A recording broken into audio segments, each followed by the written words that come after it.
আসসালামু আলাইকুম, মই আব্দুল সত্তাৰ ডিটিএনৰ সমূহ দৰ্শকবৃন্দক স্বাগতম জনাইছোঁ। আজি আপোনালোকৰ এক বিশেষ প্ৰতিবেদন দাখিল কৰিবলৈ ওলাইছোঁ। এয়া হ'ল ৯৮ নং হাজিপাৰা গাঁও পঞ্চায়তৰ অন্তৰ্গত নগৰজাৰ গাঁৱৰ হালিমন্নাছা কবৰস্থানত এক বৃহৎ কেলেংকাৰী। মাত্ৰ কেলেংকাৰী এয়াই নহয়, তাৰ লগত ৰাজনৈতিক ষড়যন্ত্ৰ জড়িত হৈ আছে। এয়া আমি উপস্থিত আছোঁ ৯৮ নং হাজিপাৰা গাঁও পঞ্চায়তৰ অন্তৰ্গত নগৰজাৰ গাঁৱৰ জাকিৰ হুছেইনৰ ঘৰত, যি ঘৰত কিছুদিন পূৰ্বে কিছু দুষ্ট চক্ৰকাৰীয়ে তেখেতৰ ঘৰ ভাঙচুৰ কৰিছিলে, দেৱাল ভাঙিছিলে, আনকি ঘৰত জুই লগাই দিছিলে। তো তেখেতে এই বাৰ্তা অৱশ্যে ফেচবুক বা হোৱাটছআপ বিভিন্ন ছ'চিয়েল মিডিয়াত তেখেতে ভাইৰেল কৰিছে বা পঠিয়াইছে, আনকি কেছো কৰিছে হাউলি থানাত। কিন্তু এতিয়ালৈকে প্ৰশাসনে উপযুক্ত কোনো ধৰণৰ পদক্ষেপ লোৱা নাই। আপোনালোকে চাওক, ভিডিঅ'ত দেখুৱাই আছোঁ আপোনালোকক এখন ঘৰ কিদৰে ভাঙচুৰ কৰিছে জাকিৰ হুছেইনৰ নিজ মুখৰ পৰা আমি শুনি লওক। তো আহক আমি জানি লওঁ যে তেখেতৰ ঘৰত যে জুই লগাই দিয়া, দেৱাল ভাঙচুৰ কৰা কাম একদল মানুহে কৰিছে। কি কাৰণে কৰিছে, তাৰ মূল কাৰণটো কি, আমি এখেতৰ পৰা জানি লওঁ। আমাৰ লগত উপস্থিত আছে হাজিপাৰা পঞ্চায়তৰ অন্তৰ্গত নগৰজাৰ গাঁৱৰ জাকিৰ হুছেইন, যিজন ভাৰতীয় জনতা পাৰ্টীৰ সংখ্যালঘু মৰ্চাৰ উপসভাপতি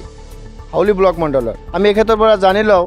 কি কাৰণে কিছুসংখ্যক মানুহে তেখেতৰ ঘৰত জুই লগাই দিছিলে আৰু তেখেতৰ ঘৰত বিভিন্ন বস্তু ভাঙচুৰ কৰিছে, আনকি তেখেতক এটেম্প টু মাৰ্ডাৰ, তেখেতক মাৰিবলৈ প্ৰয়াস বা চেষ্টা কৰিছিলে। নমস্কাৰ ৰাইজ, মই আগৰে পৰাই বহুত মানুহে ৰাজনৈতিকভাৱে মোৰ ওপৰত ক্ষুণ্ণ হৈ আছিল। তাৰ মাজতে এই বিজেপি দলৰ পৰা মই সভাপতি পদত হাজিপাৰা পঞ্চায়তত প্ৰেচিডেণ্টৰ অৱতীৰ্ণ হৈছিলোঁ। অৱশ্যে মই জিকা নাই, হাৰিছোঁ। তথাপি তাৰে পিছৰ পৰাই ৰাজনৈতিকভাৱে মোৰ ওপৰত ষড়যন্ত্ৰ কৰি কেঁচা মাটি দান কৰিছোঁ আৰু তাৰ ১,২৫,০০০ টকা তাৰ নামত পঞ্চায়ত গঠনৰ আগতে ধাৰ্য কৰা হৈছে চৰকাৰৰ তৰফৰ পৰা। আৰু সেই কামখিনি মানে কৰাৰ কাৰণে মোৰ ঘৰৰ বাউণ্ডেৰী ৱাল আৰু কবৰস্থানৰ বাউণ্ডেৰী ৱাল তাৰমানে এটাই হয়। সেইকাৰণে মই ভাবিলোঁ যে কামটো মই নিজেই কৰি থৈ দিওঁ। সেই হিচাপে মোৰ নিজৰ পইচাই দি কামটো মই কৰি থৈ দিছোঁ। কিন্তু সিহঁতে যে দালাল চক্ৰ যিবিলাক কৰি দালালি চালালি কৰি খায়,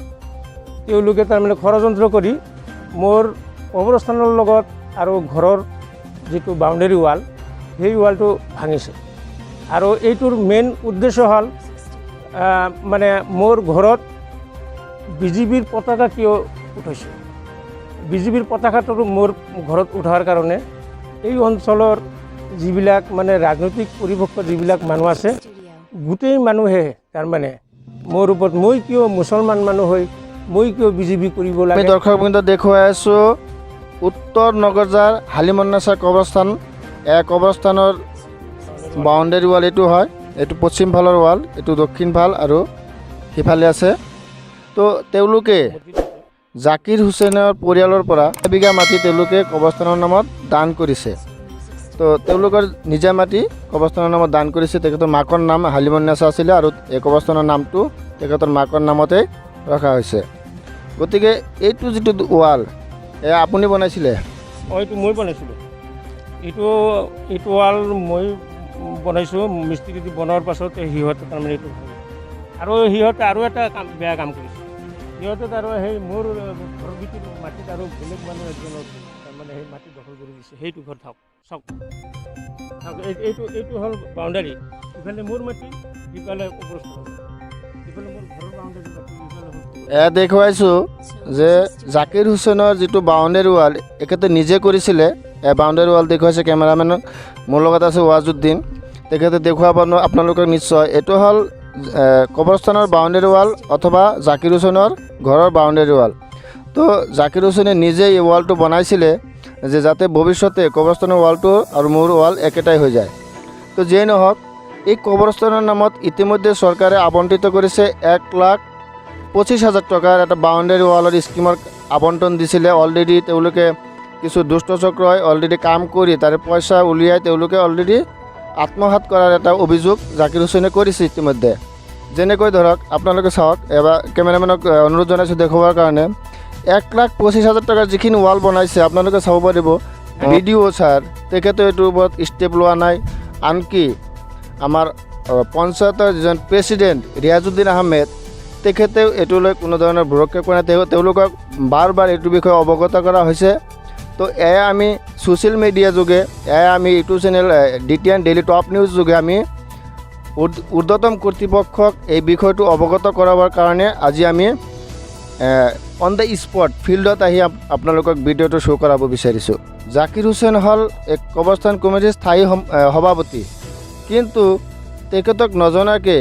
অন্য এটা কমিটি বনাই তাৰে সভাপতি বনাই তেওঁৰ মাধ্যমত যি পইচা আত্মসাৎ কৰাৰ যিটো অভিযোগ কৰিছে এইটো আইনগত এটা অপৰাধ এইটো তাৰমানে কোনো পক্ষে এইটো মানি ল'ব নোৱাৰে চৰকাৰী ধন আত্মসাৎ কৰা এটা অপৰাধ তাৰ লগতে যিটো জালিয়াতি কৰিছে জালিয়াতি কমিটি বনাই যিটো পইচা আত্মসাৎ কৰিছে এইটোৰ কাৰণে আমি ঊৰ্ধ্বতম কৰ্তৃপক্ষক এইটোৰ বিষয়ে দৃষ্টি ৰাখিবৰ কাৰণে আমি অনুৰোধ জনাইছোঁ আৰু এটা পইচাটো যে বাহিৰ কৰিছে আৰু আচলতে তেওঁক দিয়ে কামটো উদ্বোধন কৰিব লাগিছিলে কিন্তু মোক দিয়ে কামটো উদ্বোধন কৰিছিলে সেইটোৰ ভিডিঅ' ব্লকত আছে তাৰমানে ভিডিঅ' কৰা আছে কামটো উদ্বোধন কৰা এটা খুঁটা ফুটাৰ সময়তে তাৰমানে সেইটো এই উদ্বোধন কৰাৰ প্ৰেচিডেণ্টটো মই আছিলোঁ পইচা বাহিৰ কৰাৰ সময়ত বেলেগ মানুহক দি কৰিছে এইটো কিন্তু ব্লকে অৱগত পঞ্চায়তৰ সমস্ত মেম্বাৰবিলাকে অৱগত সেইবিলাক যিয়ে নহওক যে এখেতে অভিযোগ কৰাৰ পাছতো এখেতক দি কাম উদ্বোধন কৰাইছিলে কিন্তু তাৰ পাছত কেতিয়া কাম কৰিলে এখেতে নাজানে বা এখেতৰ অগোচৰতে কামখিনি সম্পূৰ্ণ কৰিছে কিন্তু এতিয়া আমি জানিব বিচাৰিম যে 1,25,000 টকাৰ যিটো স্কিম বা যিটো 14 ফাইনেন্সৰ যিটো আবণ্টিত ধন আছিলে সেইখিনি কাম কোনখিনি জেগাত কৰিছে আপোনাৰ জনামতে যিহেতু আপুনি কবৰস্থানৰ স্থায়ী সভাপতি হয় গতিকে তেওঁলোকে হয়তো নিশ্চয় কিবা এটা কাম কৰিছে গতিকে কোনখিনি কাম কৰিছে আপুনি দেখাই দিব পাৰিব নেকি নাই সেইখিনি কাম তাৰমানে এইখিনি কাম মই আগতে এই ভীমবিলাক মই আগতে কৰি খুটাক লগি এইবিলাক কৰা আছিল সিহঁতে কাম কৰাৰ ভিতৰত এই ইটাকেইটা দি এইকেইটা গাঁঠছে ৱালটো বনাইছে এই ভীম চিম একবাৰ খুটা চুটা মই কৰা আছিল এইবিলাক গাঁঠছে গাঁঠি ইয়াৰ পৰা তাৰপাছত বেলেগ কিছুদিন বনাই মইতো কাম ক্লিয়াৰ এই বাউণ্ডেৰী ৱালৰ কাৰণে কামখিনি ক্লিয়াৰ নহ'লেতো মই তাৰমানে মুঠ কথা তেওঁলোকে যিখিনি কাম কৰিছে এইটো হ'ল বাউণ্ডেৰী ৱালটো কৰিছে আৰু প্লাষ্টাৰ যিখিনি কৰিব লাগে এইখিনি কৰিছে ভীম বা আপোনাৰ যিটো পোষ্ট এইটো আপুনি উঠাইছিলে এইটো মই উঠাইছোঁ বাকী এইবিলাক আৰু একো কৰা নাই একো কৰা নাই দৰ্শক বিন্দু আপোনালোকে চাওক 1,25,000 টকাৰ যিটো কাম 50 ফুট জেগা যিটো আপোনাৰ ৱাল বনাইছে তাতে কি 1,25,000 টকা প্ৰয়োজন হয় নেকি তথাপিতো আধা কাম আপোনাৰ যিটো গ্ৰাউণ্ড লেভেলৰ যিটো কাম যিটো ফাউণ্ডেশ্যনৰ কাম এইটো অলৰেডি জাকিৰ হুছেইনে কৰিছে বুলি উত্থাপন কৰিছে গতিকে আপোনালোকে চাওক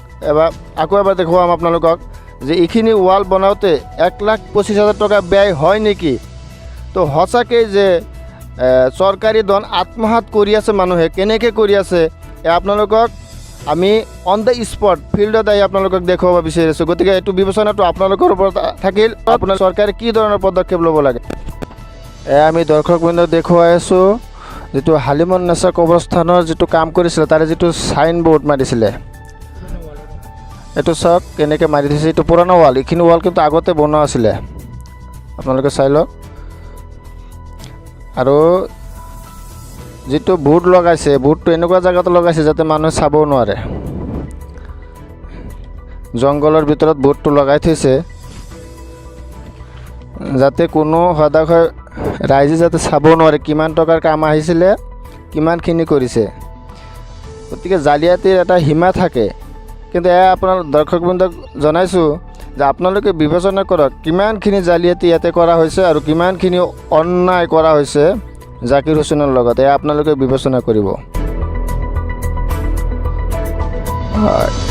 ইয়াত যিটো চাইনবোৰ্ড দেখুৱাই আছে এইটো 2010-2011ত DDP 50,000 টকাৰ স্কিম আছিলে যিখিনি টকা দি কাম কৰাইছিল এইখিনি যে আপোনালোকক যিটো দেখাইছোঁ চাইনবোৰ্ড লগোৱা আছে নতুন চাইনবোৰ্ড যিটো লগোৱা আছে এইটো আৰু নতুনকৈ যিটো চাইনবোৰ্ড লগাইছে ইয়াত পুৰণা ৱালত লগাই থৈছে কিন্তু কামটো কৰিছে কিন্তু আকৌ সিফালে দেখাইছোঁ আপোনালোকক